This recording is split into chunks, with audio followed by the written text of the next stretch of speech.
नशा दौलत का नहीं कामयाबी का रखो, जिद मोहब्बत की नहीं मंजिल की रखो। हेलो बच्चों, बहुत बहुत स्वागत है आपका अपने चैनल कक्षा गणित में। बच्चों हम लोग आज पढ़ेंगे अवकलन के अनुप्रयोग। अब तक आपने अवकलन पढ़े हैं, उस अवकलन का हमें कहां कहां उपयोग करना है, आज आपको यहां से सीखना है कि कहां कहां पर हमें अवकलन का प्रयोग करना है। तो बच्चों हम यहां पर देखते हैं कि अवकलन का प्रयोग हम 5 टॉपिकों पर यहां पर देखो करने वाले हैं। 5 टॉपिकों पर सबसे पहले हमें यहां सीखना है राशियों के परिवर्तन की दर। राशियों के परिवर्तन की दर सीखना है। ठीक है, राशियों के परिवर्तन की दर। राशियों के परिवर्तन की दर में हम अवकलन का अनुप्रयोग करके हम राशियों के परिवर्तन की दर को ज्ञात करेंगे। दूसरे नंबर पर देखो हमें क्या सीखना है, फिर हमें सीखना है आपको वर्धमान ह्रासमान फलन। हमें चेक करना है कि फलन हमारा वर्धमान है या नहीं। वर्धमान और ह्रासमान, ठीक है, वर्धमान तथा ह्रासमान फलन, ये हमें चेक करना है कि फलन दिया गया फलन हमारा वर्धमान है या ह्रासमान है, मतलब increasing and decreasing. Increasing and decreasing के बाद हमें एक तीसरा टॉपिक कवर करना है, स्पर्श रेखा तथा अभिलंब। स्पर्शी तथा अभिलंब, ऐसे समझो, है ना, स्पर्शी तथा अभिलंब। ठीक है, टेंजेंट एंड नॉर्मल, स्पर्शी तथा अभिलंब, ये हमें देखो यहां पर एक टॉपिक हमें ये कवर करना है। इसके बाद यहां पर चौथा टॉपिक हमें कवर करना है सन्निकटन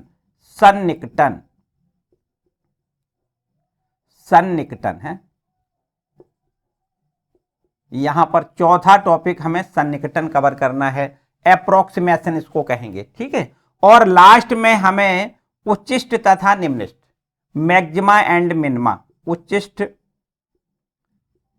तथा निम्निष्ट। ठीक है, उच्चिष्ट तथा निम्निष्ट हमें कंप्लीट करना है। यहां से 5 टॉपिक कंप्लीट करने हैं। निम्निष्ट, ठीक है, यहां पर 5 टॉपिक हमें कवर करना है। राशियों के परिवर्तन की दर, वर्धमान तथा ह्रासमान फलन, स्पर्शी तथा अवलंब, सन्निकटन और उच्चिष्ट तथा निम्निष्ट। ठीक है, 5 टॉपिकों को कवर करना है। तो हम यहां से स्टार्ट करेंगे राशियों के परिवर्तन की दर। ठीक है बच्चों, राशियों के परिवर्तन की दर हमें सबसे पहले पढ़ना है। देखो वो सारे यहां से हम टॉपिक लेने वाले हैं जो बहुत ही महत्वपूर्ण, परीक्षा के लिए बहुत ही इंपॉर्टेंट है। पहले इनका थोड़ा थोड़ा बेसिक समझो और फिर इसके बाद में जो भी इंपॉर्टेंट क्वेश्चन है बिल्कुल एकदम स्वाहा करेंगे, एकदम एक बार में। ठीक है, पूरा वीडियो लास्ट तक देखोगे, ये सारे 5 टॉपिक आपको एक ही वीडियो में कवर करवाएंगे। ठीक है, और बच्चों ये भी बता दें कि ये आपका बोर्ड एग्जाम में 8 से 10 नंबर का ये चैप्टर आता है। 8 से 10 नंबर का बिल्कुल एकदम सिंपल सारे प्रश्न होते हैं। यहां से जो अवलंब, स्पर्शी और अवलंब, ये वाला चैप्टर, ये वाला जो टॉपिक है, ये वाला है ना, इसमें से सबसे ज्यादा प्रश्न पूछे जाते हैं। ठीक है, यहां से हम अगर डिवाइडेशन करें तो इस प्रकार से हम कह सकते हैं कि ये 2 नंबर से आएगा, 2 नंबर, ये 2 या 3 नंबर का यहां से भी आएगा, और यहां से अकेले ये वाला टॉपिक ज्यादा से ज्यादा 5 नंबर का, देखो ध्यान दें, ये सबसे बड़ा टॉपिक हम मान सकते हैं। यहां से सन्निकटन से 1 या 2 नंबर का होता है, उच्चिष्ट और निम्निष्ट से भी 3 नंबर का होता है। लगभग इस प्रकार से हम यहां पर थोड़ा सा कम कर सकते हैं, भले ही वर्धमान ह्रासमान से लगभग 2 नंबर का। कभी कभी ऐसा होता है, आप ये कहते होगे कि अभी तो 8-10 नंबर का सर आपने बताया, ये तो नंबर बहुत ज्यादा हो रहे। देखो बच्चों ऐसा होता है, कभी कभी ऐसा होता है कि एक किसी टॉपिक से कतई कुछ आया ही नहीं, ऐसा भी हो जाता है। कुल मिला के हमने जो बताया कि अगर इससे पूछा जाएगा तो 1 या 2 नंबर का प्रश्न हो सकता है किसी साल कुछ भी ना पूछा जाए, ऐसा भी कभी हो जाता है ना, कभी ऐसा भी हो जाता है कि इससे कुछ भी ना पूछा जाए, या वर्धमान ह्रासमान से केवल 1-2 नंबर के आ जाए, है ना। राशियों के परिवर्तन की दर भी कभी 1-2 नंबर ही से आता है। ठीक है, और कभी कभी ऐसा होता है कि कतई कुछ ना आए। तो ऐसे हमने माना है कि अप्रोक्सीमेट 8 से 10 नंबर के यहां से प्रश्न पूछे जाते हैं। ठीक है, तो चलो स्टार्ट करते हैं। आपके ये देखो पहले वाले टॉपिक को देखते हैं, राशियों के परिवर्तन की दर। राशियों के परिवर्तन की दर, बच्चों राशियों के परिवर्तन की दर का मतलब आप समझ रहे हो। परिवर्तन का मतलब क्या है? परिवर्तन का मतलब है जैसे कोई एक आपका चर है, कोई मान लेते हैं y, और y में परिवर्तन अगर x के सापेक्ष है, y में परिवर्तन x के सापेक्ष अगर है, y में परिवर्तन x के सापेक्ष है तो उसको देखो ऐसे लिखा जाता है dy ओवर dx से डिनोट किया जाता है। y में परिवर्तन x के सापेक्ष कैसे लिखोगे, dy ओवर dx के लिखोगे। अगर बाई द वे किसी बिंदु पर यह परिवर्तन ज्ञात किया जाए तो बस बाद में अवकलन करने के बाद फलन का अवकलन, जैसे मान लेते हैं कि कोई फलन हमें y बराबर fx दिया गया है, ठीक है, और यहां से अगर हमें y का अवकलन x के सापेक्ष करना है तो आपको पता है यहां से देखो y में परिवर्तन x के सापेक्ष कैसे लिखोगे, dy ओवर dx, ठीक है। और ये परिवर्तन किस बिंदु पर हो रहा है, दिया गया बिंदु आपको यहां से हो सकता है प्रश्न में दे कि x बराबर x नोट पर परिवर्तन बताओ, तो आपको यहां लिखना है x बराबर x नोट। मतलब बात ये कि आपका जो डिफरेंशियल के बाद जो आपका ये यहां पर मिलेगा, जो हमें डिफरेंशिएट करने के बाद मिलेगा, उसमें आपको क्या करना है, x बराबर x नोट लिखना है। मतलब x का मान हमें जो भी दिया जाएगा उसको आपको लिखना है, ठीक है। तो दिए गए बिंदु पर हमें परिवर्तन की दर ज्ञात हो जाएगी, ठीक है। कभी कभी ऐसा होता है कि आपके पास दो फलन दिए जा सकते हैं, दो फलन, आपको दो फलन दिए जा सकते हैं। तो कोई यहां पर एक फलन मान लेते हैं y बराबर एफ टी, मान लो ये फलन एक दिया गया है। दूसरा फलन हमें कोई इस प्रकार से x बराबर ये जी टी, ये देखो ध्यान दें t में दो फलन हैं, एक तो है y बराबर एफ टी और एक है x बराबर जी टी। तो अगर हमें y का परिवर्तन x के सापेक्ष ज्ञात करना है तो इसको हम क्या करेंगे, t के रिस्पेक्ट में इसका अवकलन करेंगे तो हमें यहां से dy ओवर dt मिल जाएगा। इसका अवकलन हम अगर t के रिस्पेक्ट में करेंगे तो y का अवकलन t के रिस्पेक्ट में क्या लिखोगे, dy ओवर dt लिखोगे। बिल्कुल ठीक इसी प्रकार से यहां से अगर इसका अवकलन करोगे t के रिस्पेक्ट में तो ये dx ओवर dt मिल जाएगा, ठीक है। फिर इसके बाद में क्या करना है, हमें y के का अवकलन y का परिवर्तन x के सापेक्ष ज्ञात करना है। तो y का परिवर्तन x के सापेक्ष देखो dy ओवर dx से लिखा जाता है। इसमें क्या करना है, ये dy ओवर dt जो है इसमें हमें dx ओवर dt से भाग करना है तो हमें बस dy ओवर dx मिल जाएगा। मतलब y में परिवर्तन x के सापेक्ष हमें ज्ञात हो जाएगा। तो कभी कभी ऐसा होगा कि y बराबर एफ टी इस रूप में और x बराबर जी टी दूसरे, हमें दो फलन यहां पर दिए जाएंगे, ठीक है। और फिर हमें पहले फलन का परिवर्तन, पहले फलन में परिवर्तन, ये या कहें कि पहली राशि में परिवर्तन दूसरी राशि के सापेक्ष करना है तो हमें dy ओवर dx की वैल्यू ज्ञात करनी पड़ेगी। और उसमें क्या करेंगे, पहले वाले फलन को t के रिस्पेक्ट में अवकलन करें, दूसरे वाले को भी t के रिस्पेक्ट में अवकलन कर दें और भाग दे दें तो हमें dy ओवर dx मिल जाएगा, ठीक है। इतना देखो यहां पर हमें पहले राशियों के परिवर्तन में सीखना है। देखो बच्चों एक बात और यहां समझनी है, सीमांत लागत क्या होता है, सीमांत लागत क्या होता है, सीमांत लागत देखो ध्यान दें। सीमांत लागत का क्या मतलब है बच्चों, जैसे कोई हम उद्योग लगाते हैं, ठीक है, अगर हम कोई चीज का मैन्युफैक्चरिंग करना चाहें, कुछ निर्माण करना चाहें, बनाना चाहें तो वहां पर हमें क्या है, लागत की जरूरत है, हम पूंजी लगाते हैं, ठीक है, हम पूंजी लगाते हैं। और उस पूंजी में अगर जैसे कुछ चीजों की मैन्युफैक्चरिंग करते हैं, मान लेते हैं कि किसी क्षण x इकाइयों का उत्पादन हुआ, x इकाइयों का उसमें उत्पादन हुआ, ठीक है, किसी क्षण x इकाइयों का उत्पादन हुआ, ठीक है। मान लिया हमने कि किसी क्षण x इकाइयों का उत्पादन हुआ और उस x इकाइयों के कारण उस आय में जो परिवर्तन होता है, जो आय में परिवर्तन होता है, उस परिवर्तन को हम सीमांत लागत कहते हैं। और उसको इस प्रकार से देखो लिखते हैं dc ओवर dx। देखो ध्यान दें, मतलब c क्या है, c के लिए मतलब यह है कि cx है, यहां पर एक हमें व्यंजक मिल जाएगा, एक cx में एक व्यंजक मिल जाएगा और उसका जब विद रिस्पेक्ट टू x हम अवकलन कर देंगे तो ये हमारा सीमांत लागत कहलाएगी। क्या कहलाएगी, सीमांत लागत कहलाएगी। तो सीमांत लागत का मतलब ये कि लागत में जो परिवर्तन हुआ है, काय के कारण हुआ है, x इकाइयों के उत्पादन के कारण जो परिवर्तन हुआ है। भाई निश्चित रूप से परिवर्तन काय से होगा, जब कोई चीज की मैन्युफैक्चरिंग करोगे तो यहां से जो आय हमने लगाई है उस आय में आपको मुनाफा भी हो सकता है, कभी घाटा भी हो सकता है, दोनों बातें हैं ना। तो अगर यहां पर उस आय में परिवर्तन हो रहा है, उस परिवर्तन को क्या कहते हैं, सीमांत लागत कहते हैं। उसको हम इस प्रकार से लिखेंगे dc ओवर dx, इस प्रकार, ठीक है। अच्छा, अब सीमांत लागत के बाद यहां पर देखो, सीमांत लागत के बाद सीमांत आय की बात बताओ। सीमांत आय क्या है, बच्चों आय का मतलब तो जानते हो, आय का मतलब ये होता है कि जो हमने उत्पादन किया उसका हम बिक्री कर दें, जो हमने एक्स इकाइयों को उत्पादन किया है उसकी बिक्री कर दें, और बिक्री के बाद जो आय मतलब आमदनी में जो परिवर्तन हो, जो आमदनी में परिवर्तन हो, आय में परिवर्तन हो, उसको कहते हैं सीमांत आय।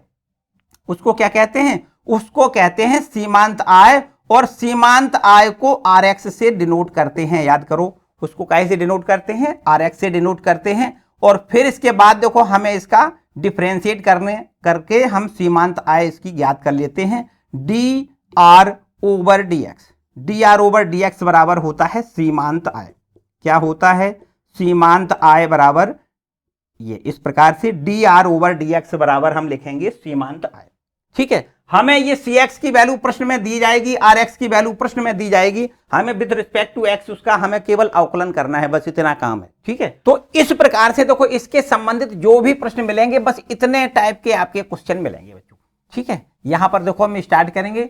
सबसे पहला और बढ़िया इंपॉर्टेंट क्वेश्चन देखो, पहला क्वेश्चन देखते हैं। देखिए पहला प्रश्न आपके सामने है, लिखा है एक गुब्बारा जो गोलाकार रहता है, एक गुब्बारा जो गोलाकार रहता है की त्रिज्या परिवर्तनशील है, त्रिज्या के सापेक्ष गुब्बारे के आयतन में परिवर्तन की दर ज्ञात करिए, जबकि लिखा है त्रिज्या 10 सेंटीमीटर है। देखो बहुत इंपॉर्टेंट प्रश्न है, लिखा है गुब्बारा जो गोलाकार रहता है, ठीक है, उसकी त्रिज्या परिवर्तनशील है, बिल्कुल ठीक है। गुब्बारे के सापेक्ष त्रिज्या के सापेक्ष गुब्बारे के आयतन में परिवर्तन की दर, आयतन में परिवर्तन की दर आपसे पूछा गया है, तो आप बता सकते हो गोलेकार गुब्बारे का जो आयतन होगा कितना होगा, मतलब गोले का आयतन होगा। तो आपको क्या लिखना है यहां? गोलाकार गुब्बारे का आयतन अगर V से डिनोट कर दिया जाए, गुब्बारे का आयतन V से डिनोट कर दिया जाए, तो आपको पता है गुब्बारे का आयतन मतलब गोले का आयतन, और गोले का आयतन होगा 4/3 पाई r क्यूब होगा, जबकि उसकी त्रिज्या कितनी है? r है। ठीक है, अगर त्रिज्या r है तो गोले का आयतन होता है 4/3 पाई r क्यूब होता है। अब भाई हमें करना क्या है? आयतन में ही परिवर्तन करना है। ठीक है, आयतन में परिवर्तन करना है, और त्रिज्या देखो परिवर्तनशील है, इसका मतलब त्रिज्या के सापेक्ष ही परिवर्तन करना है। ध्यान से समझो, dV ओवर dr देखो r के रिस्पेक्ट में इसका अवकलन कर दें, तो dV ओवर dr बराबर 4/3 पाई, ये तो कांस्टेंट संख्या है, r क्यूब का अवकलन 3r स्क्वायर लिखोगे। क्लियर बात है। अब यहां से देखो dV ओवर dr मतलब हमें आयतन में परिवर्तन चाहिए तब जबकि त्रिज्या कितनी हो? 10 सेंटीमीटर हो। तो यहां से r बराबर आप 10 इसमें रख दें, r बराबर 10 रख दो, तो ये देखो हमें आयतन में परिवर्तन मिल जाएगा 4/3 पाई गुणे 3। देखो 3 से 3 आप कैंसिल कर दो यहाँ पे, है ना, 3 से 3 कैंसिल करने के बाद ये 4 पाई इंटू r का मान 10 लिख दें, और 10 का स्क्वायर 100 हो जाएगा, 100 में 4 का गुणा 400 पाई हो जाएगा। ठीक है, यहां क्या लिखना है आपको? सेंटीमीटर क्यूब प्रति सेंटीमीटर लिखना है। ठीक है, देखो ध्यान दें, त्रिज्या के सापेक्ष कर रहे हैं ना, तो त्रिज्या के सापेक्ष कर रहे हैं इसलिए त्रिज्या सेंटीमीटर में तो है, तो आपको क्या लिखना है? सेंटीमीटर क्यूब प्रति सेंटीमीटर। यहां से आपको देखो आयतन में परिवर्तन मिलता है। ठीक, क्लियर? चलो इसको नोट करें, अगला प्रश्न देखते हैं। देखिए अगला प्रश्न आपके पास है, यहां लिखा है एक वृत्त की त्रिज्या 0.7 सेंटीमीटर प्रति सेकंड की दर से बढ़ रही है। देखो यहां पर त्रिज्या में वृद्धि हो रही है 0.7 सेंटीमीटर प्रति सेकंड की दर से, बहुत ठीक है।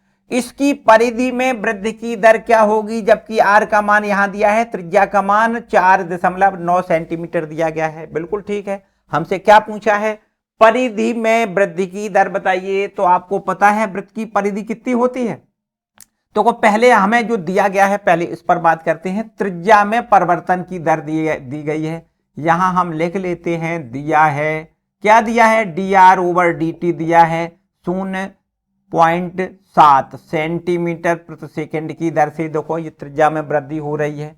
ठीक है, और यहां से हमसे पूछा गया है वृत्त की परिधि। देखो वृत्त की परिधि कितनी होती है? वृत्त की परिधि को अगर c से डिनोट कर लिया जाए तो वृत्त की परिधि बराबर होता है 2 पाई r, बिल्कुल ठीक है।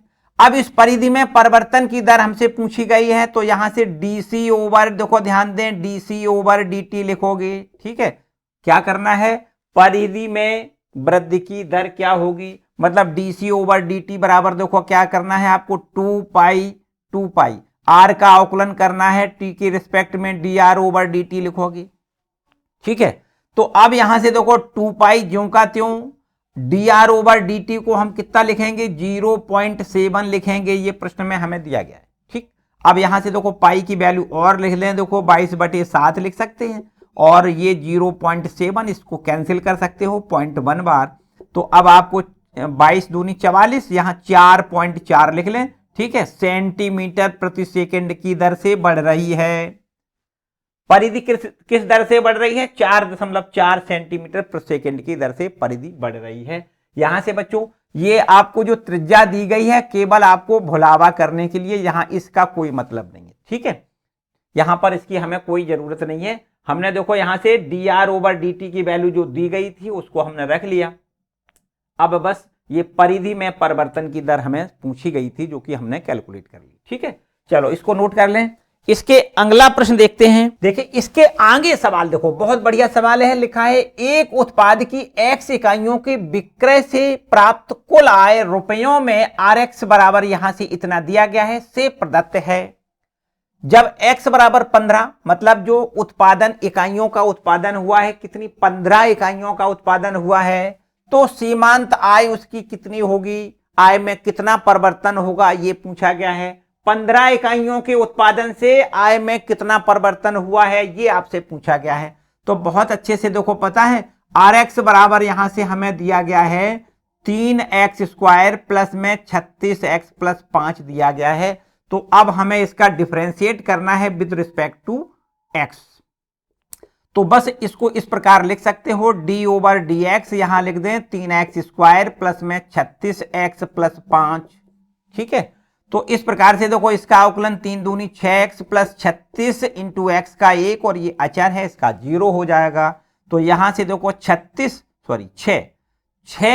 प्लस 36, ये देखो हमें काय का मान प्राप्त हो रहा है D R over d x. मतलब सीमांत आय किसमें, देखो x बराबर 15 इकाइयों पर सीमांत आय चाहिए, तो x बराबर 15 पर आपको यहां पर सीमांत आय कितनी मिलेगी, x बराबर 15 पर सीमांत आय बराबर, सीमांत आय ऐसे लिख सकते हो, है ना, बराबर कितना लिख दें यहां पर, सीमांत आय का मतलब D R over d x, किस पर, x बराबर 15 पर, ऐसा भी देखो लिखा जा सकता है। ठीक है, तो आपको यहां लिखना है 6 इंटू एक्स का मान 15 लिख दें और प्लस में 36 लिख दें। ठीक है, 15 छक्का 90, और 90 में हम 36 जोड़ दें तो 126 रुपया, है ना, रुपयों में ऐसा कहा है ना। तो x बराबर ये आपका x बराबर 15 जब इकाइयों का उत्पादन हुआ है तब उसकी आय में जो परिवर्तन हुआ है वो 126 रुपया हुआ। ठीक, चलो नोट कर लें इसको। इसके बाद देखिए अगला और महत्वपूर्ण सवाल है, एक घन का आयतन 9 सेंटीमीटर क्यूब प्रति सेकंड की दर से बढ़ रहा है। आयतन में वृद्धि हो रही है 9 सेंटीमीटर क्यूब प्रति सेकंड की दर से। आगे कहता है इसकी कोर की लंबाई 10 सेंटीमीटर है, घन के कोर की लंबाई दी गई है 10 सेंटीमीटर, और इसके पृष्ठीय क्षेत्रफल किस दर से बढ़ रहा है वो हमें बताना है। पृष्ठीय क्षेत्रफल किस दर से बढ़ रहा है, देखो बच्चों हमें पता है घन का आयतन कब प्राप्त होता है, जब घन की एक कोर की लंबाई पता हो तो घन का आयतन होता है कोर का क्यूब। तो यहां पर ऐसा लिख लेते हैं कि माना घन की कोर की लंबाई यहां लिख लेते हैं x सेंटीमीटर है। ठीक है, मान लेते हैं घन के कोर की लंबाई x सेंटीमीटर है। चलो इसमें आयतन लिख लेते हैं तथा आयतन इसका लिख दें, आयतन बराबर इसको v से डिनोट करते हैं, वॉल्यूम v से डिनोट करते हैं, आयतन v मान लेते हैं, और पृष्ठीय क्षेत्रफल को s लिख दें। ठीक है, पृष्ठीय क्षेत्रफल क्या लिख लें, पृष्ठीय क्षेत्रफल को हम s से लिख लेते हैं। चलो ठीक है, पृष्ठीय क्षेत्रफल मतलब s, और s में परिवर्तन की दर आपसे पूछी गई है, मतलब ds ओवर dt की वैल्यू पूछी गई है। जबकि यहां से देखो ध्यान दें, घन का अगर कोर x है तो घन का आयतन क्या हो जाएगा, घन का आयतन बराबर होता है, घन के आयतन को v से डिनोट कर लिया जाए तो ये होता है कोर का क्यूब, x का क्यूब हो जाएगा। अब इसमें देखो परिवर्तन निकालना है t के रिस्पेक्ट में, तो dv ओवर dt बराबर कितना हो जाएगा, एक्स क्यूब का अवकलन 3x² लिखना है, फिर x का अवकलन dx ओवर dt लिखना है। ठीक, क्लियर बात। तो अब देखो यहां पर आयतन में जो परिवर्तन हुआ है वो आपको प्रश्न में दिया गया है 9 सेंटीमीटर क्यूब प्रति सेकंड की दर से आयतन में परिवर्तन हुआ है, मतलब dv ओवर dt का मान 9 प्रश्न में दिया गया है। और ये 3x² बिल्कुल ठीक, dx ओवर dt की वैल्यू यहां से कैलकुलेट हो सकती है। कैसे? देखो dx ओवर dt बराबर यहां से लिख सकते हैं 9/3x का स्क्वायर। अब देखो यहां 3 से इस 9 को काटें 3 बार कैंसिल हो सकता है, तो dx ओवर dt बराबर हमने यहां से कैलकुलेट किया कितना 3/x², इतना ठीक है। अब यहां से देखो हमने जो कोर है ना, कोर में परिवर्तन ये निकला, समझो ऐसे समझो, ठीक है। अब हमसे पूछा गया है पृष्ठीय क्षेत्रफल में परिवर्तन बताओ, तो यहां पर आपको लिखना है पृष्ठीय क्षेत्रफल। पृष्ठीय क्षेत्रफल S कितना होता है? 6 गुणे कोर का स्क्वायर होता है। पृष्ठीय क्षेत्रफल को लिखते हैं 6 गुणे भुजा स्क्वायर कहते हैं, कोर स्क्वायर कहते हैं। तो इसमें परिवर्तन करना है, तो ds ओवर dt यहां से देखो t के रिस्पेक्ट में इसका अवकलन कर दें। 6 × x² का अवकलन 2x और फिर x का अवकलन t के रिस्पेक्ट में dx ओवर dt लिखना है, ठीक है। बस ये समझो आंसर आ गया 6 दूनी 12x और dx ओवर dt को हम क्या लिखेंगे? देखो ध्यान दें, dx ओवर dt को लिखेंगे 3/x², ठीक। ये हमने देखो निकाल रखा है। अब यहां से इस x से एक x कैंसिल कर सकते हो, 12 या 36/x लिख ले, ठीक। अब हमसे प्रश्न कहता है कि कोर की लंबाई 10 सेंटीमीटर है, कोर की लंबाई 10 है, इसका मतलब पृष्ठीय क्षेत्रफल में परिवर्तन तो चाहिए, लेकिन कोर x बराबर कितना लिखना है? 10, ठीक है। कोर की लंबाई 10 यहां रख दें, तो 36 में x और x का मान यहां 10 लिखेंगे, 10 का भाग करोगे 3.6 निकलेगा। ये इसको लिखना है सेंटीमीटर स्क्वायर प्रति सेकंड की दर से उसके क्षेत्रफल में वृद्धि हो रही है।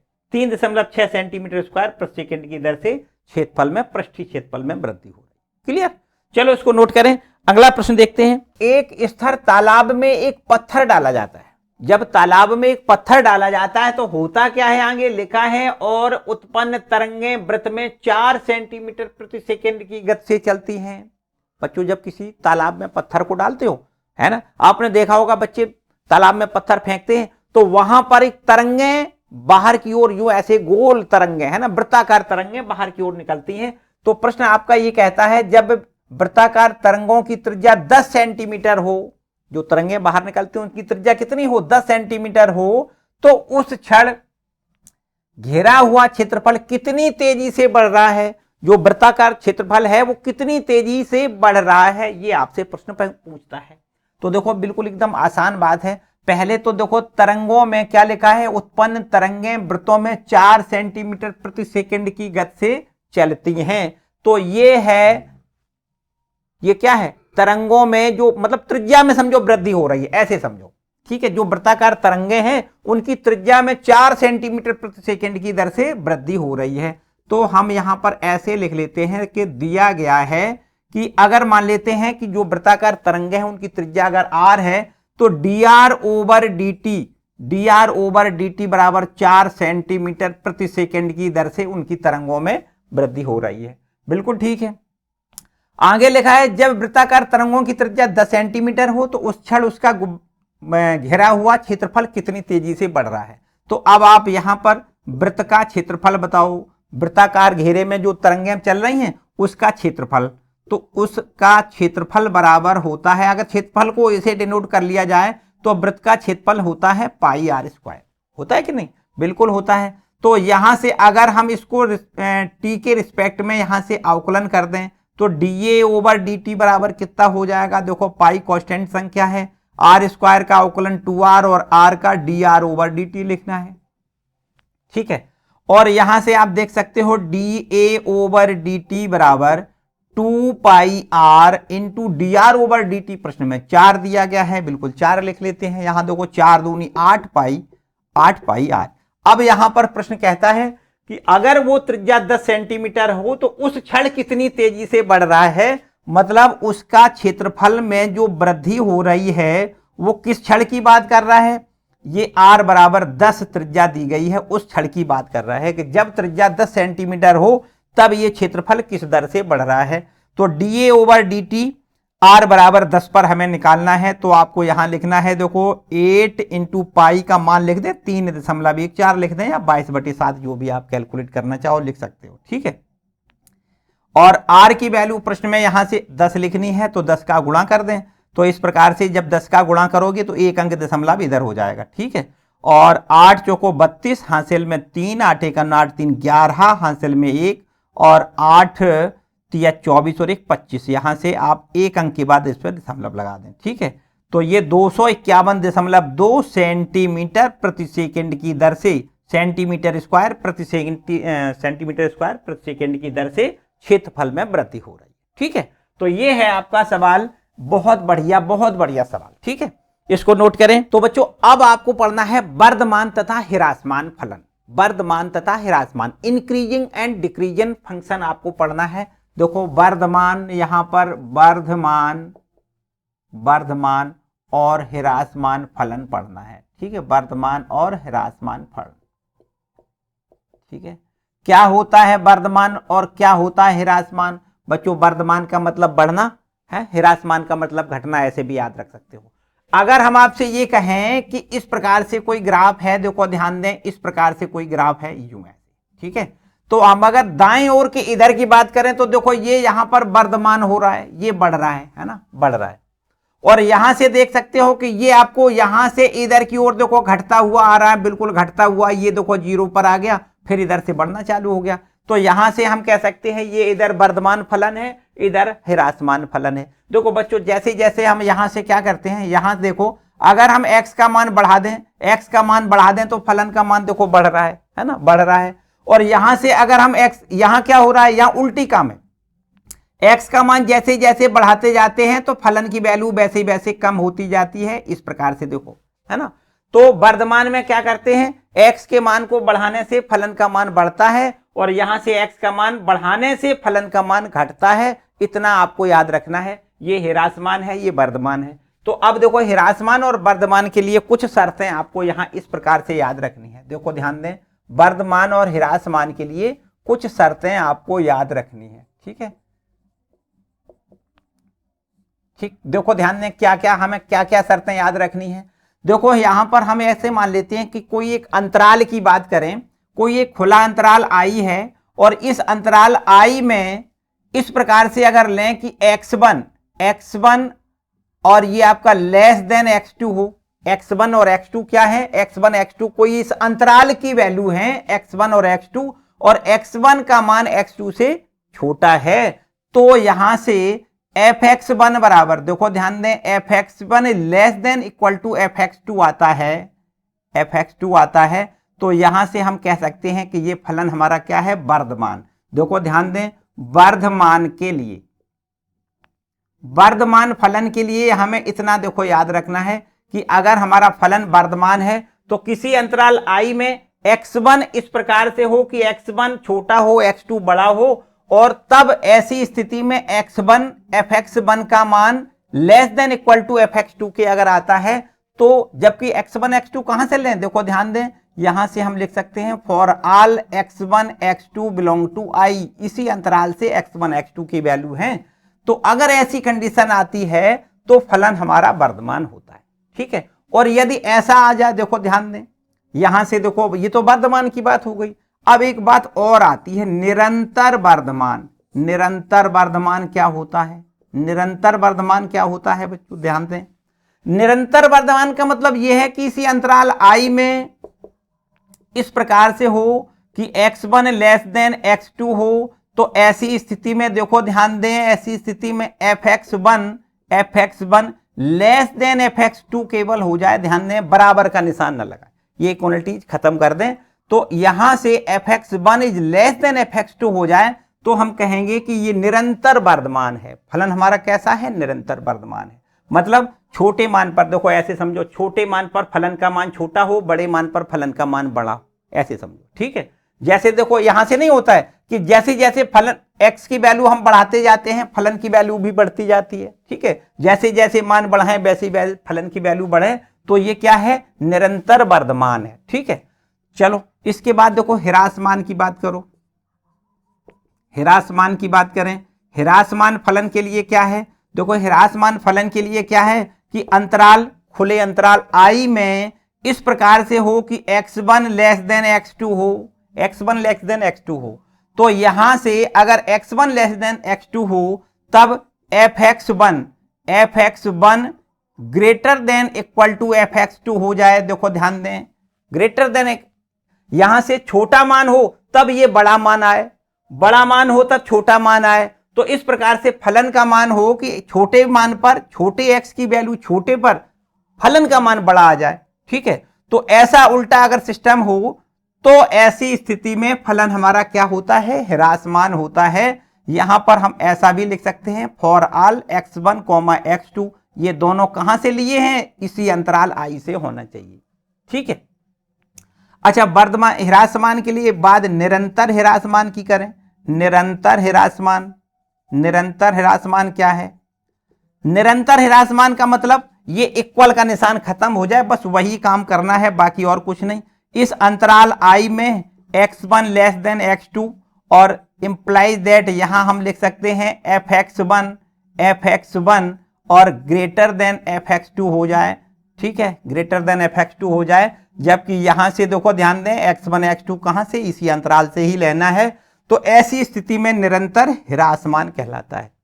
बच्चों यहां से देखो हम कुछ ग्राफ से आपको बताने का प्रयास करें। ग्राफ से देखो यहां पर हम 4 ग्राफ खींचेंगे। ठीक है, 4 ग्राफ देखो यहां से हमने इस प्रकार खींचे कि देखो ध्यान दें, ये आपका ऐसे फिर यूं ऐसे एक हमने ग्राफ खींच लिया। ठीक है, इस प्रकार से एक ग्राफ है। दूसरा ग्राफ हम यहां पर इस प्रकार से देखो खींचे कि दूसरा ग्राफ हम इस प्रकार से खींचे कि निरंतर वर्धमान बनाना। ठीक है, तो यहां से देखो इस प्रकार से हमने ग्राफ खींच लिया। एक और ग्राफ यहां से देखो इस प्रकार से खींचे, ये आपको इस प्रकार से देखो खींचना है, ये इस प्रकार से। ठीक है, ये आपका, और एक चौथा ग्राफ हम यहां पर इस प्रकार से खींचे यूं ऐसे करके।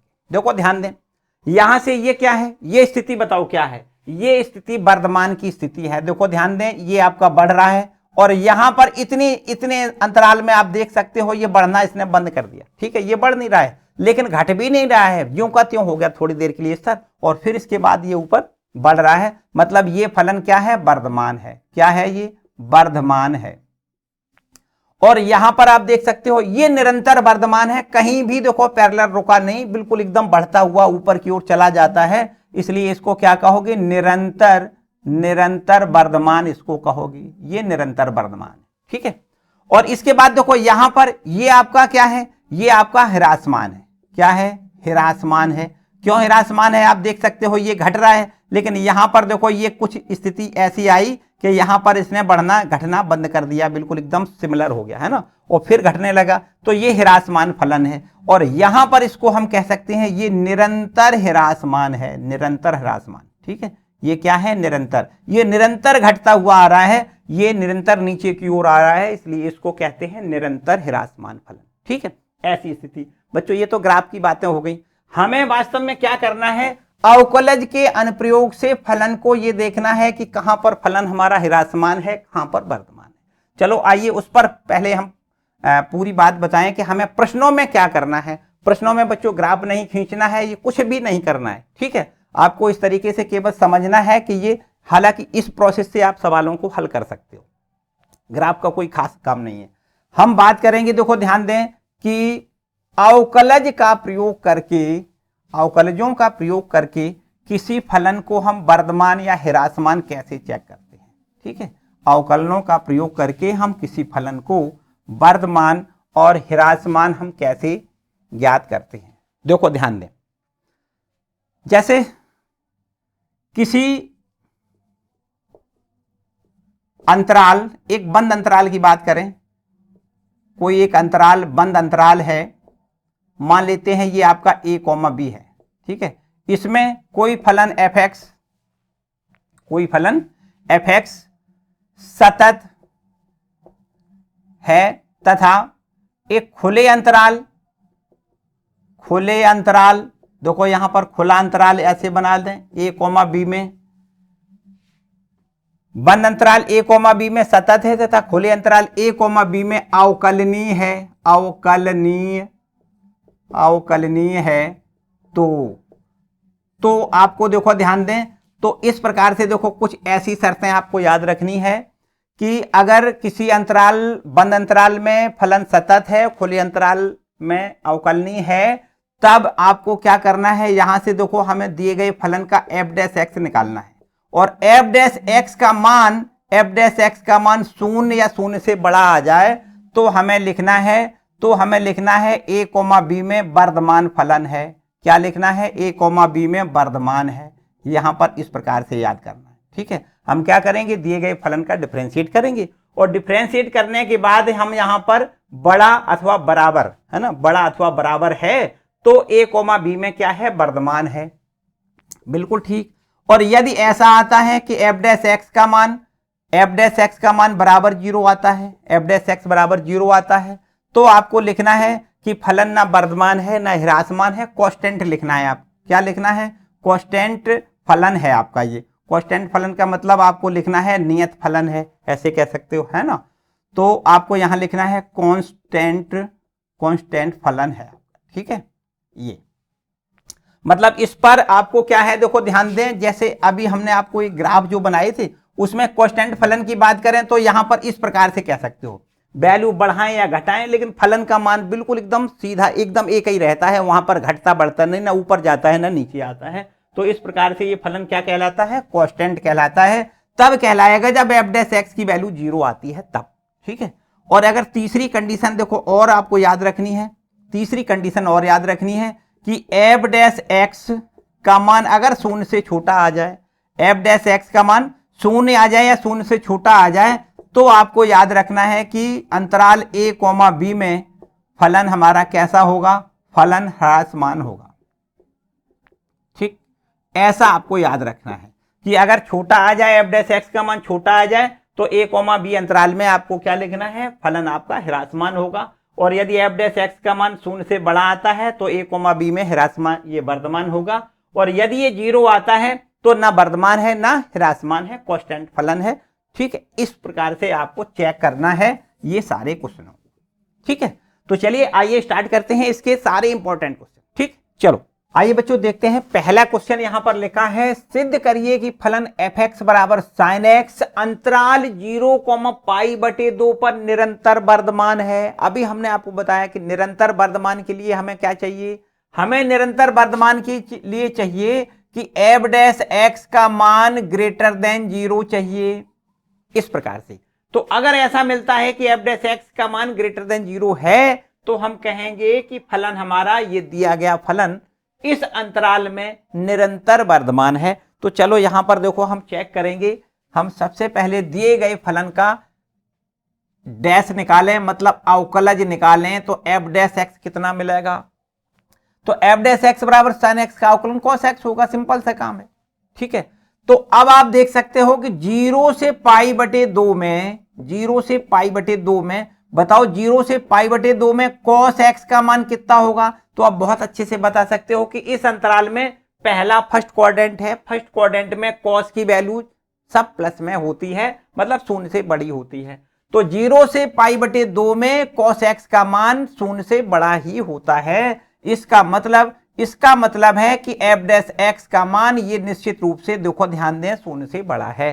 तो अगर एफ डैश एक्स का मान शून्य से बड़ा है तो मतलब इस अंतराल में निरंतर वर्धमान है। तो आपको यहां लिखना है, अतः एफ एक्स बराबर जो साइन एक्स फलन है, एफ एक्स बराबर साइन एक्स निरंतर वर्धमान है। क्या लिखना है, निरंतर वर्धमान है। बस इतनी सी बात लिखनी है, ठीक है। आपको बस इतना चेक करना है कि दिए गए अंतराल में एफ डैश एक्स की वैल्यू शून्य से बड़ी है या नहीं। यदि शून्य से बड़ी आती है तो आपको लिखना है निरंतर वर्धमान है। क्लियर। अगला प्रश्न देखते हैं। देखिए अगला प्रश्न है बिल्कुल उसी टाइप का, बहुत बढ़िया इंपॉर्टेंट प्रश्न लिखा है, सिद्ध करिए कि अंतराल 0 से π/2 में y बराबर 4 sin x/2 plus cos x minus x में एक वर्धमान फलन है। अभी भी देखो वर्धमान था, फिर हमें यहां पर वर्धमान सिद्ध करना है, मतलब हमें एफ डैश एक्स या ये कहें बाई डैश, देखो यहां पर एफ नहीं लिखा है बाई लिखा है, एक ही बात है, कोई समस्या नहीं। तो यहां पर जो फलन दिया गया है उसका हम यहां पहले फलन लिख लेते हैं। बाई बराबर दिया है 4 sin x और अपॉन में दिया है 2 प्लस कॉस एक्स माइनस में एक्स, देखो इस प्रकार से दिया, ठीक है। तो अब हमें करना क्या है, एक्चुअली इसका हमें अवकलन करना है, तो बाई को हम बाई डैश लिख लें या D by over d x लिख लें। तो यहां से देखो D over d x 4 sine x और अपॉन में 2 प्लस कॉस एक्स, ये ज्यों का त्यों लिखना है, माइनस में देखो एक्स का एक्स के सापेक्ष अवकलन 1 होता है, तो एक्स का एक्स के सापेक्ष अवकलन कर देंगे 1 लिख देंगे, ठीक है। चलो और आगे देखो, यहां से इसका अवकलन करने के लिए हमें भागफल का फॉर्मूला लगाना है, 2 प्लस कॉस एक्स पहले लिखेंगे हर, और फिर इसके बाद अंश का अवकलन, तो 4 साइन एक्स का अवकलन कॉस एक्स लिखेंगे, ठीक है। तो हर पहले लिखा, फिर अंश का अवकलन, फिर माइनस का निशान लगाओ और 4 साइन एक्स, ये आपको अंश ज्यों का त्यों लिखना है। अब हर का अवकलन करोगे तो 0 माइनस साइन एक्स लिखना है, और अपॉन में हर का स्क्वायर मतलब 2 प्लस कॉस एक्स का स्क्वायर लिखना है, और इधर देखो ध्यान दें माइनस का 1, एक्स का एक्स के सापेक्ष अवकलन 1 होता है, बहुत अच्छे। चलो और आगे देखो ध्यान से, अब आपको क्या करना है, यहां से 2, यहां से इसका अंदर मल्टीप्लाई कर दें, तो 4 दूनी 8 कॉस एक्स लिखोगे, यहां से 8 कॉस एक्स प्लस में 4 कॉस एक्स में कॉस एक्स का गुणा कॉस स्क्वायर एक्स हो जाएगा, ये माइनस माइनस प्लस हो जाएगा, 4 इंटू साइन एक्स और साइन एक्स का गुणा साइन स्क्वायर एक्स लिख दें, और अपॉन में यहां से देखो 2 प्लस कॉस एक्स का होल आप स्क्वायर लिखोगे, ठीक है। और यहां देखो माइनस 1 है, तो चलो ये अपना ज्यों का त्यों। अब बच्चों एक बात समझो, यहां से और यहां से दोनों जगह से 4 कॉमन है, तो यहां से 4 पहले देखो इसको सिंप्लीफाई कर लें अच्छे से बस, और कुछ बातें बाद की वो पुरानी वाली हैं। तो यहां से देखो 4 कॉमन मिलेगा, यहां से cos square x plus sine square x लिखेंगे, ठीक। और फिर नीचे 2 प्लस कॉस एक्स का होल स्क्वायर लिखो, और माइनस का 1 आप ज्यों का त्यों लिख दो, ठीक है। इतनी बात ठीक है। अब आप देख सकते हो cos square x plus sine square x, x की वैल्यू 1 होती है, तो यहां से हम लिख सकते हैं 8 कॉस एक्स प्लस में 4 और इसको 1 लिख दें, और बटे में हम 2 प्लस कॉस एक्स का होल आप स्क्वायर लिख लें, और माइनस का 1 बटे 1 लिख लें। क्लियर। चलो इसको और थोड़ा आगे हल करेंगे, इस प्रकार से देखो इसको और आगे हल करें, तो यहां से 4 कॉस एक्स क्या लिखोगे, यहां पर देखो ध्यान दें, बाई डैश बराबर 4 कॉस एक्स, 4 नहीं 8 लिखा है, 8 कॉस एक्स प्लस में 4 प्लस 4, और ये देखो इसका यहां मल्टीप्लाई हो जाएगा, देखो एलसीएम लेना है, 2 प्लस कॉस एक्स का होल स्क्वायर लिख लें, और यहां इसका गुणा करेंगे तो माइनस में 2 प्लस कॉस एक्स का होल स्क्वायर लिखना है, ठीक। चलो इसको और आगे हल करें, तो यहां से देखो बाई डैश बराबर 8 कॉस एक्स लिखें प्लस में 4, और यहां से देखो इसका होल स्क्वायर तोड़ दें, होल स्क्वायर तोड़ो भाई कितना हो जाएगा, देखो ध्यान दें, इसको लिख दोगे आप 2 का स्क्वायर 4 लिख दें, इसको भी माइनस कर लें, और कॉस का स्क्वायर यहाँ कॉस स्क्वायर एक्स लिख दें, और फिर माइनस का 4 कॉस एक्स लिख लें, और नीचे आपको ज्यों का त्यों रखना है 2 प्लस कॉस एक्स का होल आप स्क्वायर, ठीक। यहाँ माइनस 4 प्लस 4 आप कैंसिल कर सकते हो, तो यहां से देखिए बाई डैश की वैल्यू हमें मिल जाएगी कितनी, देखो ध्यान दें, ये 4 कॉस एक्स माइनस में है, 8 प्लस का है, तो 4 कॉस एक्स प्लस का मिलेगा, 4 कॉस एक्स माइनस में यहां कॉस स्क्वायर एक्स लिखें, और फिर इसके बाद में अपॉन में लिखना है 2 प्लस कॉस एक्स और इसका होल आप स्क्वायर, ठीक है। इतनी बात ठीक है। यहां से अगर आप चाहो तो इस प्रकार से देखो 4 कॉस एक्स ऊपर से कॉमन ले सकते हो, कितना 4 कॉस एक्स अगर कॉमन लें तो आपको यहां से देखो 4 नहीं केवल कॉस एक्स कॉमन मिल रहा है, तो 4 माइनस कॉस एक्स आप यहां लिख लें, और बटे में 2 प्लस कॉस एक्स का होल आप स्क्वायर। इतना देखो ये डिफरेंशिएटेड मतलब चाहे बाई डैश का है या d y over d x का है, ये वैल्यू हमने निकाल ली। अब हमें इस अंतराल में दिए गए 0,π/2 अंतराल में, इस अंतराल में क्या करना है, इस अंतराल में इसकी वैल्यू मतलब बाई डैश की वैल्यू 0 से बड़ी दिखानी है। यदि बाई डैश की वैल्यू 0 से बड़ी निकल के आती है तो लिखेंगे इस अंतराल में फलन हमारा क्या है, वर्धमान है। बस इतना काम है। तो बच्चों यहां से आप देखो अंतराल जो दिया गया है वो कौन सा देखो अंतराल है, अंतराल दिया गया है 0 से π/2। ठीक, इस अंतराल में आपको देखना है कि बताओ भाई cos x का मान इस अंतराल में बड़ा होता है शून्य से कि नहीं? बिल्कुल होता है। अगर ये बड़ा होता है तो आप ये भी कह सकते हो कि 4 माइनस cos x का मान बताओ कितना होगा, तो आपको लिखना है ये भी शून्य से बड़ा होगा। क्यों होगा भाई? क्योंकि cos x का मैक्सिमम मान तो 1 होता है ना, तो 4 में से 1 घटेगा तो अभी आपका प्लस ही में तो मिलेगा, माइनस में तो मिल नहीं सकता। मतलब cos x का मान शून्य से बड़ा, 4 माइनस cos x का मान भी शून्य से बड़ा, और यहां से 2 प्लस cos x का भी मान अगर स्क्वायर का पूरे का मान देखें तो ये तो किसी भी राशि का स्क्वायर तो शून्य से बड़ा होता ही होता है हमेशा। तो यहां से 2 प्लस cos x का होल स्क्वायर भी शून्य से बड़ा होगा। तो बच्चों पूरा आपने देखा कि ये शून्य से बड़ा, ये शून्य से बड़ा, ये शून्य से बड़ा, मतलब पूरा शून्य से बड़ा हो गया। इसका मतलब हो गया कि cos x इंटू ब्रैकेट में 4 माइनस cos x और divided by 2 plus cos x का होल ऑफ स्क्वायर, ये टोटल मिला के शून्य से बड़ा होगा। और यदि शून्य से बड़ा है का मतलब यह है कि ये पूरा शून्य से बड़ा है, इसका मतलब बाई डैश का मान क्या है? शून्य से बड़ा है। तो इस अंतराल में, दिए गए अंतराल में हमने देखा कि फर्स्ट डेरिवेटिव जो हमने निकाला था अर्थात बाई डैश का जो मान निकाला था वो शून्य से बड़ा है। तो इसका मतलब फलन हमारा इस अंतराल में क्या है? वर्धमान है। तो बस लास्ट में आपको यही लिखना है, अतः अंतराल 0 से पाई बटे 2 में, अंतराल 0 से पाई बटे 2 में y बराबर 4 साइन x, यहां पूरा लिख सकते हो, y बराबर 4 साइन x बटे में 2 plus cos x minus x क्या है? वर्धमान फलन है, वर्धमान है। बस इतना आपको लिखना है, ठीक है। वर्धमान क्यों है? क्योंकि इस अंतराल में बाई डैश की वैल्यू मतलब फर्स्ट डेरिवेटिव की वैल्यू शून्य से बड़ी निकली है, इसलिए ये आपका वर्धमान है। क्लियर? चलो इसको नोट करें। इसके आगे देखते हैं। देखिए नेक्स्ट क्वेश्चन में लिखा है उन अंतरालों को ज्ञात करिए जिनमें फलन fx बराबर साइन 3x जबकि x का मान अंतराल 0 से पाई बटे 2 में है, वर्धमान अथवा ह्रासमान है। देखो ध्यान दें, हमसे अंतरालों को पूछा गया है जबकि फलन दिया गया है वर्धमान है तो किस अंतराल में है, ह्रासमान है तो किस अंतराल में है, ये प्रश्न आपसे पूछता है। तो यहां पर हमें देखो फलन दिया गया है fx बराबर साइन 3x। देखो हमें पता है कि वर्धमान अथवा ह्रासमान चेक करते हैं तो इसका हमें डेरिवेटिव निकालना होता है, f डैश x का मान निकालना होता है।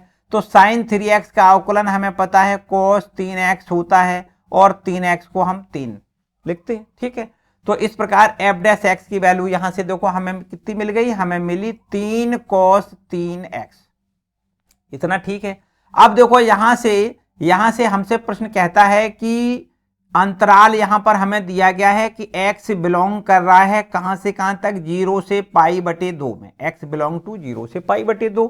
या इसको देखो ऐसे भी लिखा जा सकता है, इसको ऐसे लिख दें 0 less than x less then कितना लिख दें? पाई बटे 2। देखो इसको ऐसे भी लिख सकते हो।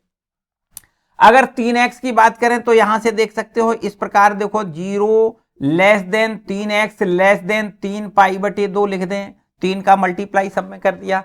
तो यहां से 3x किस अंतराल में आएगा? 0 से 3 पाई बटे 2 में आएगा। इतनी बात ठीक है। चलो देखो ध्यान दें, प्रश्न आपका कहता है कि अगर वर्धमान है तो अंतराल कितना है? यहां पर वर्धमान के लिए देखो ध्यान दें, फलन वर्धमान है, फलन क्या है? वर्धमान है, फलन वर्धमान है। अतः हमें क्या लिखना है? हमें लिखना है कि f डैश x का मान 0 से बड़ा है, ठीक है। क्या है? फलन अगर वर्धमान है तो इसका मतलब f dash x greater than equal to 0 होता है, वर्धमान के लिए ये कंडीशन है। तो अब यहां से देखो हमने जो f डैश x की वैल्यू निकाली है वो है 3 cos 3x greater than equal to 0, यहां लिख लें। 3 से डिवाइड करें तो cos 3x greater than equal to 0 हो जाएगा। तो यहां से देखो इसको ऐसे लिख सकते हैं कि 3x 0 लेस देन और ये आपका पाई बाई 2, 0 से पाई बटे 2 में यहां से बड़ा होता है अथवा बराबर होता है। cos की वैल्यू 0 अथवा 0 से बड़ी किस अंतराल में होती है? 0 से पाई बटे 3 में होती है। यहां से अगर आप चाहो तो 3 से डिवाइड करो तो ये हो जाएगा 0 less than x less than pi by 6 हो जाएगा। तो अब आपने देखा कि अंतराल 0 से पाई बटे 3 में अंतराल 0 से π/3 में फलन हमारा क्या है, निरंतर वर्धमान है। आपको ऐसा लिखना है, निरंतर नहीं, क्योंकि यहां पर इक्वल का भी निशान है, केवल वर्धमान लिखना है। तो आपको लिखना है अतः, यहां लिखना है अतः अंतराल 0 से π/6, 0 से π/6 में क्या है, वर्धमान है। ठीक है, किस अंतराल में वर्धमान है, हमसे प्रश्न ऐसा ही पूछ रहा है, तो हमें कहना है अंतराल 0 से π/6 में वर्धमान है। ठीक है, ह्रासमान के लिए देखो यहां पर लिखना है, ह्रासमान है, देखो फलन ह्रासमान कब होगा, यहां लिख लें फलन ह्रासमान होगा यदि, फलन ह्रासमान तब होता है कि जब f' का मान 0 से छोटा होता है या बराबर होता है। तो f' less than equal to 0, तो f' का मान लेस देन इक्वल टू 0 है। तो यहां से देखो ध्यान दें, f' का मान हमने जो निकाला है वो कितना है, 3 cos, क्या है 3 cos 3x less than equal to 0 लिखोगे। 3 से डिवाइड करें तो cos 3x less than equal to 0 लिखना है। और यहां से आप देख सकते हो कि 0 या 0 से छोटा किस अंतराल में होता है, तो आपको लिखना है 3x का मान π/2 से 3π/2, 2 से 70 है ना, π/2 से 3π/2 कितना लिखना है, 3π/2 के अंतर्गत ये 0 होता है या 0 से छोटा होता है। तो अगर यहां से 3 से डिवाइड करें तो यहां हम लिख सकते हैं, देखो ध्यान दें, π/6 less than x less than, यहां लिख सकते हैं π/2, है ना। 3 से डिवाइड करोगे तो यहां से ये अंतराल बनेगा, अंतराल आपका ये बन जाएगा। देखो आपको लिखना है π/6 से π/2 में क्या होगा, ह्रासमान होगा। ठीक है, इतना हमसे पूछा है कि किस अंतराल में ह्रासमान होगा, किस अंतराल में वर्धमान होगा। तो आपको लिखना है π/6 से π/2 में ह्रासमान होगा, और ये आपका 0 से π/6 में वर्धमान होगा। ठीक है बच्चों, तो नोट करें, बहुत ही इंपॉर्टेंट प्रश्न है। अगला देखते हैं। देखिए अगला प्रश्न है हमारे पास, सिद्ध करिए कि फलन fx बराबर tan inverse sin x plus cos x अंतराल 0 से π/4 में निरंतर वर्धमान है। देखो ध्यान से समझना है, इस अंतराल में फलन निरंतर वर्धमान है, हमें ये सिद्ध करके दिखाना है। बिल्कुल एकदम वही काम करना है इसमें भी। देखो ध्यान दें, f' की पहले वैल्यू निकालो, तो tan इनवर्स आगे अगर इसको x माना जाए तो tan इनवर्स x का अवकलन होता है 1/1 प्लस एक्स स्क्वायर, मतलब 1/1 प्लस x, और x बराबर है sin x plus cos x, इसका स्क्वायर लिखना है। ठीक है, और फिर इसका हमें अवकलन करना है sin x plus cos x का, फिर से अवकलन करना है। एकदम आगे देखो, ये आपके पास हो जाएगा 1/1 प्लस, इसका होल आप स्क्वायर तोड़ दें तो साइन स्क्वायर x प्लस यहाँ cos square x plus 2 sine x into cos x लिख सकते हैं। ठीक है, इसका अवकलन आपको पता है, साइन x का अवकलन cos x होता है, और ये cos x का अवकलन माइनस साइन x होता है। इतनी बात ठीक है। देखो और आगे देखो, cos x minus sine x ये लिखा है, और डिवाइड करना है 1 प्लस, यहां से आप देख सकते हो, देखो इसकी वैल्यू 1 होती है। Sign square x plus cos square x बराबर भी हमें 1 लिखना है, और यहां इसको लिखना है साइन 2x। देखो ध्यान दें, ये साइन 2x का मान है, 2 sine x into cos x बराबर साइन 2x है।